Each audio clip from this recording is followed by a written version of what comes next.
HTML का मतलब hypertext markup language है और ये इंटरनेट में मार्कअप लैंग्वेज के तहत यूज़ होती है।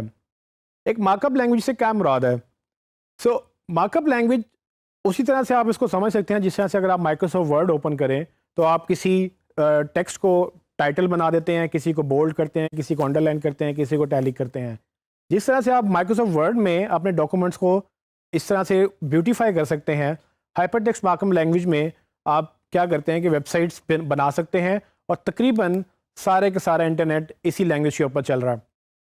अब ये लैंग्वेज ज़्यादातर डेवलपर्स को आती है जो इसको यूज़ करके वेबसाइट बनाने और उसको बेहतर करने के लिए यूज़ करते हैं।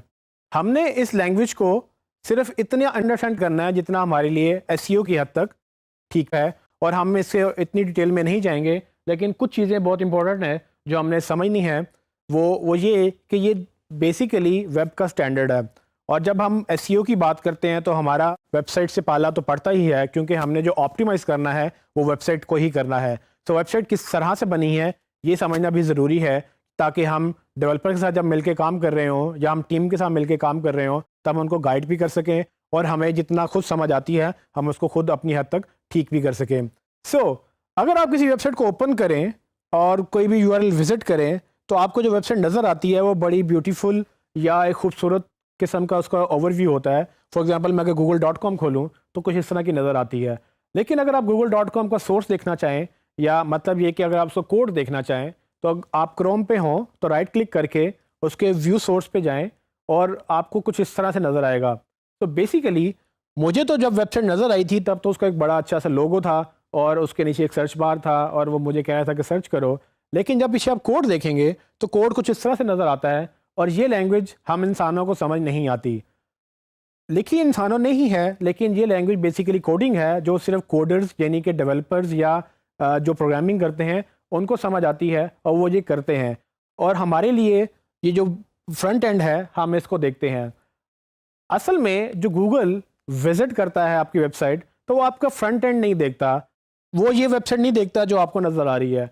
वो असल में ये वेबसाइट देखता है जो पीछे कोड है, और ये कोड ही असल में आपकी वेबसाइट है। लेकिन जब ये कोड ब्राउज़र में लोड होता है, यानी कि जो क्रोम ब्राउज़र या फायरफॉक्स या इंटरनेट एक्सप्लोरर जो भी ब्राउज़र आप यूज़ करते हैं, तो वो ब्राउज़र इस कोड को वेबसाइट में तब्दील कर देता है, जो हमें पढ़ना भी आसान होती है और देखना भी आसान होती है। ये चीज़ अंडरस्टैंड करना ज़रूरी है कि पूरे का पूरा इंटरनेट कुछ इस तरह के कोड पे चल रहा है। वो इस तरह हमारी वेबसाइट्स हमें नज़र आती हैं, लेकिन गूगल या दूसरे जो क्रॉलर्स हैं या दूसरे सर्च इंजन हैं उनको वेबसाइट सिर्फ कोड में नज़र आती है। अब ये कोड होता किस तरह का है? असल में जो कोड है जिसको हम HTML बोलते हैं, ये डिफरेंट इसमें एट्रीब्यूट्स हैं और इसमें दो डिफरेंट टैग्स हैं। वो टैग्स एंड एट्रीब्यूट्स क्या होते हैं मैं आपको बता देता हूँ।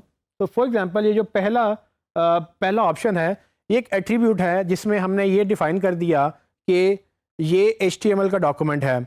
और उसके बाद अगर आप देखें तो कुछ टैग्स, मतलब कि हेड टैग ओपन हो रहा है तो नीचे क्लोज भी हो रहा है।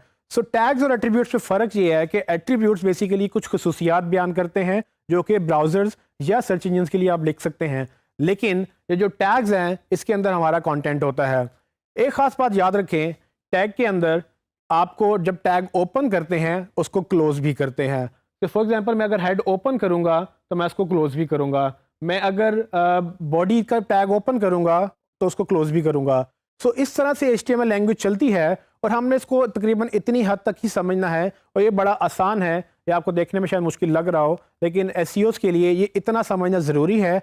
लेकिन इसके बाद अगर हमें नहीं भी समझ आती तो कोई मसला नहीं है, क्योंकि हमने वेबसाइट बनानी नहीं है, हमने सिर्फ वेबसाइट को ऑप्टिमाइज़ करना है। और ऑप्टिमाइजेशन के लिए थोड़ी बहुत HTML हमें समझ आ जाएगी जो हम मज़ीद डिस्कस करेंगे, लेकिन थोड़ी बहुत अगर हम सीख भी लें तो उसमें भी हमें फ़ायदा ही होगा। HTML को मज़ीद मैं बयान कर दूँ कि HTML के 2 वर्जन्स हैं जो अभी पॉपुलर हैं। HTML जो कि रेगुलर HTML है उसको वर्जन 4 भी बोलते हैं। अगर आप इसको HTML 4 भी कहें तो गलत नहीं होगा, लेकिन जो नई आने वाली HTML का वर्जन है वो HTML 5 है। तो दुनिया बड़ी तेज़ी से HTML 5 की तरफ जा रही है, और ये ज़्यादा रोबस्ट, ज़्यादा एडवांस्ड और ज़्यादा फंक्शनल वेबसाइट्स के लिए हेल्प करती है। और जब बात हो रही है फंक्शनल वेबसाइट्स की, तो HTML कभी कभी जावास्क्रिप्ट और CSS के साथ मिलकर भी काम करती है।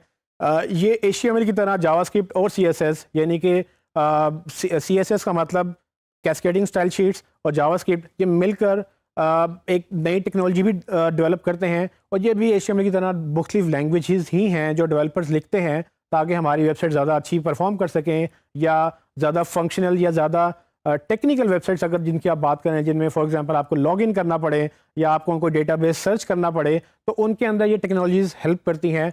हमारी गर्ज सिर्फ HTML की हद तक ही है, बाकी चीज़ें हम डेवलपर्स के लिए छोड़ देंगे। तो HTML के लिए सिर्फ इतनी चीज़ अंडरस्टैंड करनी है कि पूरे का पूरा इंटरनेट HTML पर ही चल रहा है, और HTML हमारे लिए SEO के लिए बहुत ज़रूरी है, और HTML को हम जितना समझ सकेंगे हमारे लिए फ़ायदा है। लेकिन इस कोर्स में हम डिस्कस करेंगे कि हमें SEO के लिए HTML कितना चाहिए, वो मज़ीद सेक्शन में हम बात करेंगे।